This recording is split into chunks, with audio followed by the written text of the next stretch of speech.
송재호 국가균형발전위원장은 제2공항 공론조사 결과에 따라 정부 입장이 바뀔 수 있다고 말했습니다. 제2공항 문제를 논의할 원탁회의를 열자고 제안해 돌파구가 마련될지 주목됩니다. 제주도는 오리온이 제주 용암수를 국내에서 판매할 경우 물 공급을 제한하는 방안을 검토하겠다고 밝혔습니다. 예산 부족과 규정 미비로 어린이 보호구역의 차량 과속 단속이 겉돌아 어린이들이 교통사고 위험에 노출돼 있습니다. 제주 지역에 액화 천연가스 생산기지가 구축되면서 전국 천연가스 시대가 열렸습니다. 내년에는 일반 가정에도 공급될 전망입니다. 시청자 여러분 안녕하십니까? 뉴스데스크 제주입니다. 최근 문재인 대통령이 제2공항 문제에 대해 도민들이 어떤 선택을 하든지 지원하겠다고 밝히면서 도의회가 추진하는 공론화에도 관심이 쏠리고 있는데요. 송재호 대통령 직속 국가균형발전위원장이 공론조사 결과에 따라 정부의 입장이 바뀔 수 있다며 제2공항 문제를 논의할 원탁회의를 열자고 말했습니다. 조인호 기자입니다. 문재인 정부의 장관급 인사 가운데 유일한 제주도 출신인 송재호 국가균형발전위원장. 송재호 위원장은 최근 국민과의 대화에서 나온 문재인 대통령의 제2공항 문제에 대한 발언은 국토교통부의 정책에 브레이크를 걸지 않으면서도 주민들의 의견을 반영하겠다는 뜻이라고 설명했습니다. 도의회의 공론화에 국토부가 따를 법적인 의무는 없지만 결과에 따라 정책이 바뀔 수 있다고 전망했습니다. 국책 사업이기 때문에 국토부가 그냥 지금 쭉 가고 있는데 그러나 그런 공론조사 결과 제주도의 의견이 그렇지 않다라고 나오면 제 개인적으로는 충분히 참조해서 방향을 선회하지 않겠습니까? 문재인 대통령은 고집이 세 남자 박근혜 같다는 원희룡 지사의 발언은 버르장머리가 없다면서도 제2공항 문제를 놓고 원 지사와 국회의원, 도의회가 원탁회의를 한다면 돕겠다고 밝혔습니다. 위원장님이 좀 고중조정을 하셔가지고 한 라운드 테이블에서 한번 대화를 할 수 있는 기회를 한번 이렇게 위원장이 마련해 주실 수는 없는가? 그 테이블을 만드는데 균형위의 지원을 요청해서 우리가 그것에서 나온 의견에 대해서 대통령께 건의도 드리고 국토부에도 말씀을 드려서 보다 좋게 갈 수 있는 역할은 저희들이 할 수 있다.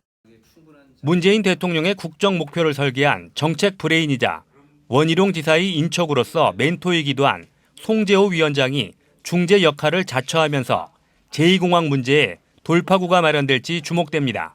MBC 뉴스 조인호입니다. 한편 제주도의회 제2공항 갈등해소 특별위원회는 국회를 방문해 이인영 더불어민주당 원내대표와 청와대 관계자들을 면담하고 제2공항 기본계획 고시를 중단하고 내년 정부 예산에도 집행을 보류하는 부대 조건을 붙여달라고 요청했습니다. 이에 대해 이인영 원내대표는 오영훈 제주도당 위원장을 통해 협의하겠다고 답변했고 청와대 관계자들은 국토교통부와 협의하겠다고 밝힌 것으로 알려졌습니다. 제주도가 제주 용암수를 국내에서 판매하지 않겠다는 오리온의 구두 약속만 믿고 허가를 내줬다는 비판을 받고 있는데요. 제주도는 오리온이 용암수를 국내에 판매할 경우 물 공급을 제한하는 방안을 검토하고 있습니다. 박주영 기자입니다. 제주 용암수로 에비앙과 경쟁하겠다며 1조 원 규모의 국내 생수시장 진출을 발표한 오리온. 하지만 2년 전 사업 계획서를 제출할 당시 오리온 측이 국내 시판을 하지 않겠다고 구두 약속을 했고 지금까지 여러 차례 협의 과정에서 국내 시판은 안 된다는 방침을 전달했다는 게 제주도의 입장입니다. 특히 제주도는 앞으로 물 공급량을 결정하는 계약 체결 과정에서 오리온 측에 제주 용암수 국내 시판을 막겠다고 강조합니다. 만약 물 공급 계약이 안 된 상황에서 제주 용암수를 국내 시판할 경우 법적 대응도 불사하겠다고 밝혔습니다. 아직 오리온 측하고 물 공급 계약도 맺지 않았기 때문에 공급 계약 전에 좀 협의를 통해서 어떤 국내에 시판하지 않겠다는 합의서 같은 거 작성해서 대처해 나가도록 할 예정입니다. 하지만 오리온이 제주도에 제출한 사업 계획서에 국내 판매 계획이라는 문구가 명시돼 있고 용암 해수단지 입주 계약도 체결된 상태입니다. 오리온 측은 제주도와 제주 용암수를 국내에 판매하지 않겠다는 약속을 한 적이 없고 예정대로 국내 시판을 하겠다고 밝혔습니다. 사업 계획서상에 국내 판매 계획이 명시된 데다 이미 용암해수단지 내 입주 기업이 용암해수를 국내 판매하고 있어 제주도가 오리온의 국내 시판을 막으려 할 경우 법적 공방으로 이어질 가능성도 높아 보입니다. 오리온 용암수의 국내 판매를 둘러싼 논란이 진실 공방으로 흐르는 가운데 지하수 자원에 대한 제주도의 정책 의지가 시험대에 올랐습니다. MBC 뉴스 박주연입니다. 제주 4.3 특별법 개정안의 연내 처리가 불투명해지고 있습니다. 국회에 따르면 오늘 오후 행정안전위원회 법안심사 소위가 열렸지만 심사 대상에 4.3 특별법 개정안은 포함되지 않았습니다. 행안위 법안심사 소위는 이르면 다음 달 3일에 열릴 예정인데 4.3 특별법 안건 상정이 확정되지 않은 데다 선거법 개정안을 둘러싼 여야 공방으로 4.3 특별법 개정안 통과가 어려워지고 있습니다. 제주 지역에는 어린이 보호구역이 300여 곳 지정돼 있는데요. 예산 부족과 안전시설 규정 미비로 보호구역 관리가 부실해 어린이들이 교통사고 위험에 노출돼 있습니다. 박성동 기자입니다. 서귀포시 방면의 왕복 6차선 도로 내리막길로 차량들이 무서운 속도로 내달립니다.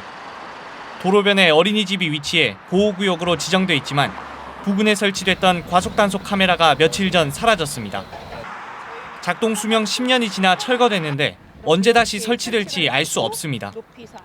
설치 예산이 확보돼야 하는 데다 어린이 보호구역이라고 단속 장비를 반드시 설치해야 하는 것도 아니기 때문입니다. 단속 카메라가 생긴 이후에는 차량들이 천천히 다니고 그리고 여기 어린이집이 있다는 것도 인지하시고 근데 갑작스러운 이 통지도 없이 설치가 이제 없어지니까 많이 불안해 하시고 계세요. 초등학교가 위치한 또 다른 어린이 보호구역.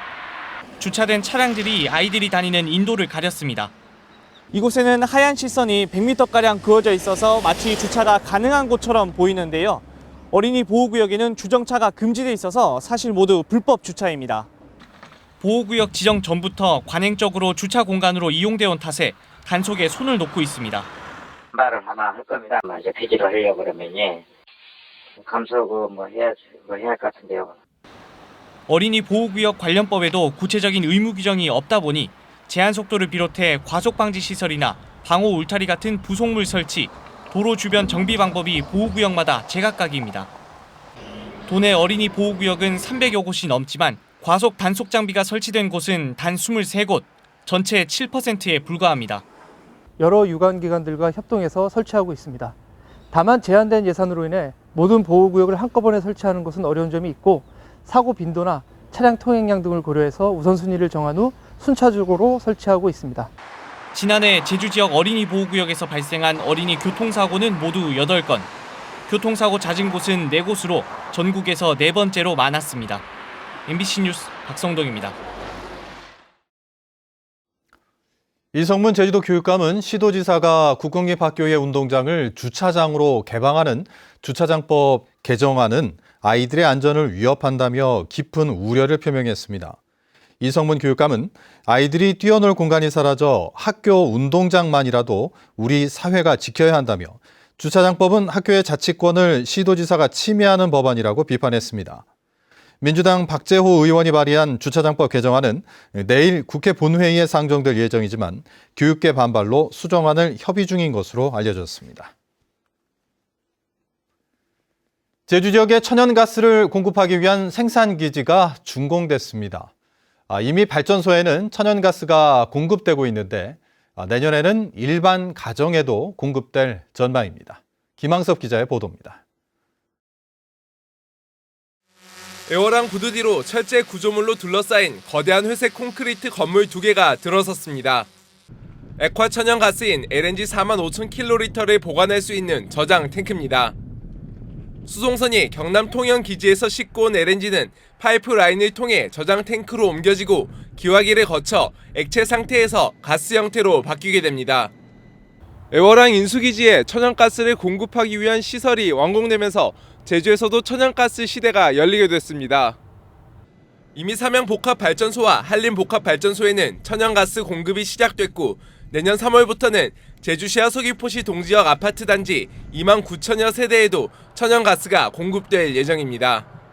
천연가스를 공급을 받을 경우에 세대당 약 34만 원의 에너지 비용을 연간 절감할 수 있는 그런 효과를 누릴 수 있게 되고요. 미세먼지 해결과 이산화탄소 저감에 도움이 될 것으로 기대하고 있습니다. 하지만 읍면 지역의 천연가스 공급은 시간이 걸릴 전망입니다. 배관건설에 직접 투자를 해야 하는 도시가스 사업자 선정이 내년에야 이루어질 계획이기 때문입니다. 읍면 지역에 대해서는 저희들이 도시가스 사업을 위한 고시를 해놨습니다. 그래서 다시 그 사업자 선정을 위한 공모를 하고 연차적으로 보호 계획을 수립해 나갈 겁니다. 제주도는 오는 2029년까지 12만 8천 세대에 천연가스를 공급해 도시가스 보급률을 57% 수준까지 끌어올릴 계획입니다. MBC 뉴스 김항섭입니다. 임상필 제주도의원의 당선 무효가 확정됐습니다. 대법원 제3부는 공직선거법상 매수 등의 혐의로 1심과 2심에서 징역 1년에 집행유예 2년을 선고받은 임 의원의 배우자 62살 김모 씨의 상고를 기각했습니다. 이에 따라 임 의원은 의원직을 상실하게 돼 내년 4월 총선과 함께 보궐선거가 진행됩니다. 김 씨는 지난해 지방선거를 앞두고 선거구민 3명에게 총 25만 원을 지급하고 미등록 선거사무원에게 선거운동 대가로 200만 원을 전달한 혐의입니다. 국가보훈처는 오늘 제주 국립묘지 조성사업 착공식을 열었습니다. 제주 국립묘지는 국비 517억 원을 투입해 현 제주시 충원묘지를 포함한 27만 제곱미터 면적에 봉안묘 5,000기와 봉안당 5,000기 등 10,000기를 안정할 수 있는 규모로 오는 2022년 상반기에 준공할 계획입니다. 제주 국립묘지가 준공되면 6.25와 월남 참전 국가유공자, 국립현충원과 호국원, 민주묘지 대상자도 안정할 수 있게 됩니다. 민주노총 제주본부 등 33개 시민사회단체로 구성된 정치개혁 제주행동은 기자회견을 열고 연동형 비례대표제 도입을 촉구했습니다. 이들 단체는 현재의 선거제도는 유권자 표의 절반 이상이 사표가 되는 불공정한 제도라며 연동형 비례대표제 도입을 통해 정당 지지율이 그대로 국회 구성에 적용된다면 정치의 다양성이 확보되고 국회 구성과 운영이 혁신될 것이라고 강조했습니다. 이상으로 뉴스데스크 제주를 마칩니다. 시청해주신 여러분 고맙습니다.